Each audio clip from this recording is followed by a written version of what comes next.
Quand on regarde Mars aujourd'hui, on voit une planète sèche, froide, couverte de poussière, une surface immobile, marquée par des cratères, sans eau visible, sans activité apparente. Rien ne laisse penser qu'elle aurait pu être différente un jour. Et pourtant, les observations montrent autre chose. Mars n'a pas toujours été un désert. Il y a plus de 4 milliards d'années, elle possédait de l'eau liquide à sa surface. On en retrouve les traces un peu partout. Des vallées creusées par des écoulements, des lits de rivières fossilisés, des zones où l'eau a stagné assez longtemps pour laisser passer des dépôts de minéraux bien reconnaissables. Ces formations ne peuvent pas apparaître par hasard. Elles indiquent une présence durable de l'eau, pas seulement quelques épisodes isolés. À cette époque, Mars possédait une atmosphère plus épaisse, capable de maintenir une pression suffisante pour que l'eau reste liquide. La planète était alors bien différente de ce qu'on observe aujourd'hui. Un autre élément jouait un rôle important, son activité interne. Mars possédait un noyau encore chaud, en mouvement. Il produisait un champ magnétique global, comparable à celui de la Terre. Ce champ agissait comme un bouclier face au vent solaire. C'était un flux constant de particules envoyées par le Soleil. Sans protection, ces particules frappent directement l'atmosphère d'une planète et finissent par l'éroder. Tant que Mars possédait son champ magnétique, ce phénomène restait limité. Mais Mars est une planète plus petite que la Terre. Sa masse est bien plus faible. Son noyau s'est refroidi plus vite. Avec le temps, les mouvements internes ont ralenti, puis se sont arrêtés. Le champ magnétique a disparu. À partir de là, la planète s'est retrouvée exposée. L'atmosphère a commencé à s'échapper lentement. Pas en quelques années, pas en quelques siècles, sur des millions d'années. Les particules les plus légères ont été progressivement arrachées par les vents solaires. La pression a diminué. L'eau liquide est devenue instable. Peu à peu, les rivières ont disparu. Les lacs se sont asséchés. L'eau restante s'est évaporée ou s'est retrouvée piégée sous forme de glace. Les mesures réalisées par la sonde MAVEN ont permis de confirmer ce processus. Elles montrent que Mars a perdu une grande partie de son atmosphère sans qu'un événement violent soit nécessaire. Aujourd'hui, la pression atmosphérique à la surface de Mars est extrêmement faible, environ 160 fois plus basse que sur Terre. Dans ces conditions, l'eau liquide ne peut pas rester stable, elle s'évapore presque immédiatement. Mars n'a donc pas été détruite, elle a simplement évolué différemment. Sa taille, la disparition de son champ magnétique et les actions du vent solaire ont suffi à transformer une planète active en un monde froid et sec. Et cette évolution lente, presque silencieuse, qui rend Mars si intéressante à étudier.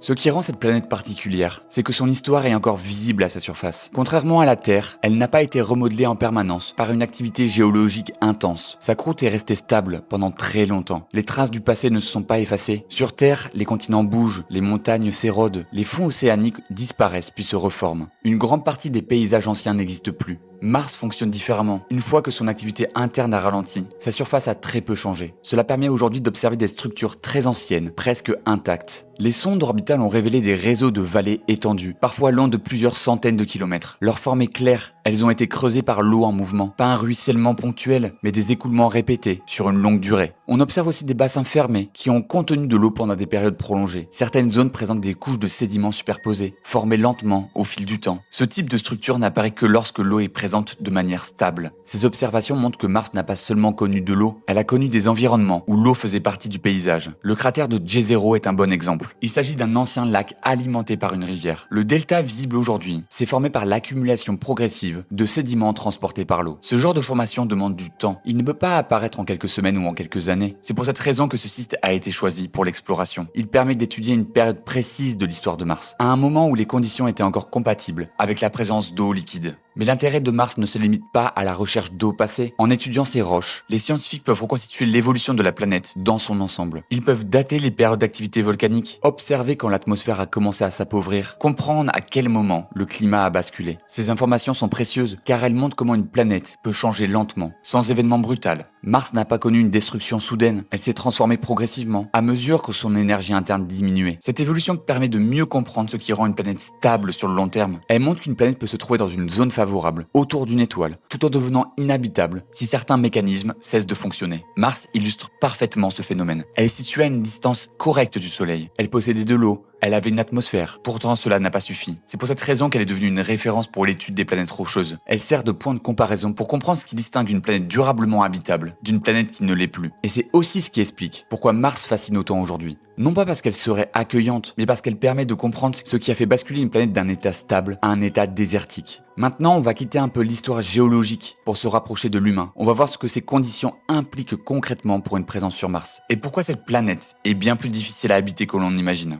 Quand on parle d'envoyer des humains sur Mars, On pense souvent aux fusées, aux technologies, aux bases à construire. Mais le principal obstacle n'est pas technique, il est lié au corps humain lui-même. Mars est un environnement pour lequel le corps humain n'est pas fait. Déjà, le premier problème, c'est la distance. Selon la position des planètes, un voyage vers Mars dure entre 6 et 9 mois. Pendant tout ce temps, les astronautes quittent la protection du champ magnétique de la Terre. Ils sont exposés à un rayonnement constant, venant du Soleil et de l'espace profond. Ce rayonnement traverse les parois du vaisseau, ils endommagent les cellules, augmentent le risque de cancer et affectent le système nerveux. Sur la Station spatiale internationale, ce risque existe déjà, mais il reste limité. Lors d'un trajet vers Mars, il devient beaucoup plus important. Et imaginons, une fois arrivé sur place, le problème ne disparaît pas. Mars ne possède pas de champ magnétique global. Son atmosphère est trop fine pour bloquer efficacement les radiations. À la surface, l'exposition est continue. Pour s'en protéger, il faudrait vivre sous plusieurs mètres de sol ou dans des structures lourdement blindées. La gravité pose un autre problème majeur. Sur Mars, elle représente un peu plus d'un tiers de celle de la Terre. Cette différence peut sembler faible, mais ses effets sont importants. Les muscles s'affaiblissent, les os perdent leur densité, le système cardiovasculaire se modifie. Et même après quelques mois en apesanteur, les astronautes ont besoin de longues périodes de réadaptation. Sur Mars, cette situation serait permanente. On ne sait pas encore si le corps humain peut supporter ce régime pendant des années sans conséquences graves. L'atmosphère rend aussi toute activité extérieure dangereuse. Elle est composée presque entièrement de dioxyde de carbone. La pression est si basse que le sang humain entrerait en ébullition sans protection. Sortir sans combinaison est impossible, même pour quelques secondes. Les températures ajoutent une difficulté supplémentaire. En moyenne, il fait environ moins 60 degrés à la surface. Les écarts entre le jour et la nuit sont importants. Certaines régions connaissent des froids extrêmes, capables d'endommager rapidement les équipements. La poussière martienne est un autre facteur sous-estimé. Elle est très fine, abrasive et chargée électriquement. Elle s'infiltre partout. Elle peut bloquer les mécanismes, réduire l'efficacité des panneaux solaires et représenter un danger pour la santé si elle est inhalée. Face à toutes ces contraintes, l'idée d'une installation humaine durable devient très complexe. Les scénarios réalistes parlent plutôt de bases fermées, partiellement enterrées, dépendantes de la Terre pour une grande partie de leur approvisionnement. Après avoir dit tout ça, on comprend que Mars n'est pas une planète à coloniser facilement. C'est un environnement où la moindre erreur peut être fatale. Chaque aspect de la survie doit être contrôlé, surveillé, compensé artificiellement. Et c'est précisément pour cette raison que Mars est un cas d'étude si important. Elle permet de comprendre jusqu'à où une planète peut s'éloigner des conditions compatibles avec la vie humaine. Maintenant, on va voir ce que Mars nous apprend sur l'évolution des planètes en général.